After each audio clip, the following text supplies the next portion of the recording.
बिहार के गलियारों में हर कोई यह जानना चाहता है कि नरेंद्र मोदी गठबंधन के प्रधानमंत्री बनने के बाद से नीतीश कुमार 2013 में पहली बार एनडीए छोड़ा था और 2017 में आरजेडी कांग्रेस के महागठबंधन से एनडीए के खेमे में वापस आए थे। 22 साल में 8वीं बार नीतीश कुमार सीएम पद की शपथ लिए। फिर से नीतीश तेजस्वी की सरकार है, यानी चाचा भतीजे की सरकार है। 9 अगस्त को पटना में राजनीतिक घटनाक्रम तेजी से बदलता दिखाई दिया। 71 साल के नीतीश कुमार ने दिन भर में 2 बार राज्यपाल से मुलाकात की। पहली बार एनडीए गठबंधन का नेतृत्व करने वाले मुख्यमंत्री के रूप में अपना इस्तीफा सौंप दिया, जबकि दूसरी बार तेजस्वी सहित विपक्षी महागठबंधन ने अन्य सहयोगियों के साथ राज्यसभा जाकर राज्यपाल को 164 विधायकों के समर्थन की सूची भी सौंपी।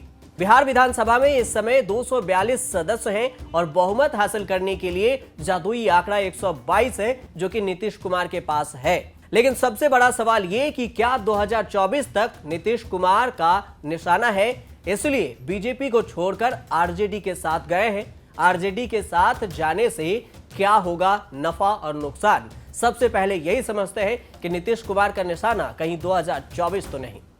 नीतीश कुमार बीजेपी को छोड़कर फिर से आरजेडी के साथ आ गए हैं। हालांकि नीतीश कुमार के इस फैसले को लेकर अब तमाम तरह के कयास भी लगाए जा रहे हैं। चर्चा है कि नीतीश कुमार महागठबंधन के साथ एक डील तय किए हैं, जिसके तहत नीतीश कुमार केवल 8 से 10 महीने के लिए ही बिहार के सीएम होंगे, लेकिन 2024 के लोकसभा चुनाव में वह विपक्ष के पीएम पद के उम्मीदवार होंगे। वहीं सुशील कुमार मोदी का कहना है कि आरजेडी में उन्हें वो सम्मान नहीं मिलेगा जो उन्हें बीजेपी से मिलता रहा था। बीजेपी दे रही थी, लेकिन इन सब के बीच में यह समझना जरूरी है कि सरकार बनाने से नीतीश को नफा होगा और नुकसान होगा। क्या हो सकता है? सबसे पहली बात तो ये तय है कि सीएम पद नीतीश के लिए सुरक्षित है। भले ही नीतीश कुमार ने बीजेपी का साथ छोड़कर आरजेडी से नाता जोड़ लिया हो, लेकिन उनकी मुख्यमंत्री की कुर्सी सुरक्षित है अभी भी और आगे भी रहेगी। हालांकि सीएम शॉर्ट टर्म गेम खेल रहे हैं। बिहार में विधानसभा चुनाव के लिए अभी 2 साल बाकी है। हालांकि इस चुनाव से पहले 2024 का लोकसभा चुनाव भी है।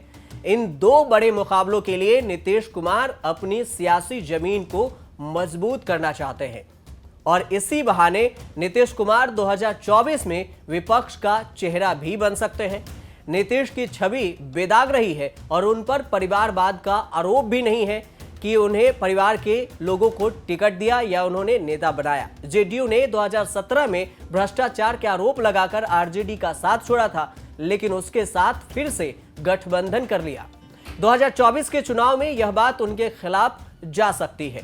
लेकिन एक सवाल यह भी है कि बीजेपी की मुश्किलें बढ़ सकती है। अगर शॉर्ट टर्म में को देखें तो बीजेपी ने अपना एक बड़ा सहयोगी खो दिया है।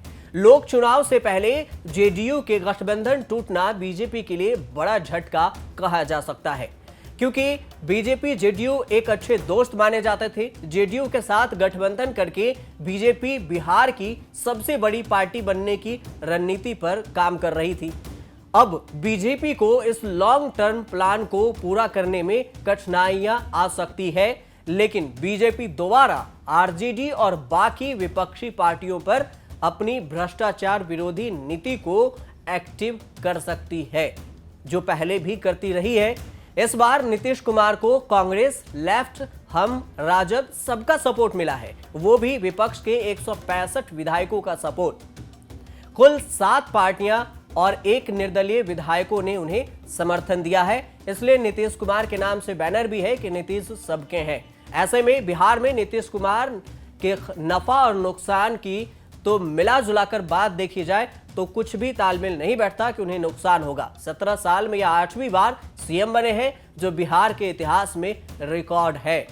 सत्ता में बने रहने के लिए नीतीश मॉडल को अगर समझे तो 9 साल में नीतीश 2 बार सहयोगी बदल चुके हैं। 2013 में बीजेपी से नाता तोड़ा था, फिर महागठबंधन सरकार बनाई थी। 2017 में आरजेडी से गठबंधन तोड़ा और बीजेपी से मिलकर सरकार बनाई। अब 2022 में फिर से बीजेपी से गठबंधन तोड़कर आरजेडी और तमाम विपक्षी दलों को आपस में मिला लिया और फिर से सरकार बना लिए। नीतीश अब तक 7 बार मुख्यमंत्री रह चुके हैं और यह 8वीं बार होगा। संक्षिप्त में अगर नीतीश कुमार को समझें कि नीतीश कुमार आखिर है कौन, इनके बारे में जानकारी अगर चाहें तो नीतीश कुमार का जन्म 1 मार्च 1951 को बिहार के बख्तियारपुर में हुआ था। उनकी पत्नी का नाम स्वर्गीय मंजू कुमारी सिन्हा है, बेटा का नाम निशांत कुमार कुर्मी है। उनकी शिक्षा की अगर बात करें तो बिहार अभियांत्रिक महाविद्यालय, जो कि अब तकनीकी संस्थान पटना के नाम से जाना जाता है, से इलेक्ट्रिकल इंजीनियरिंग की पढ़ाई की।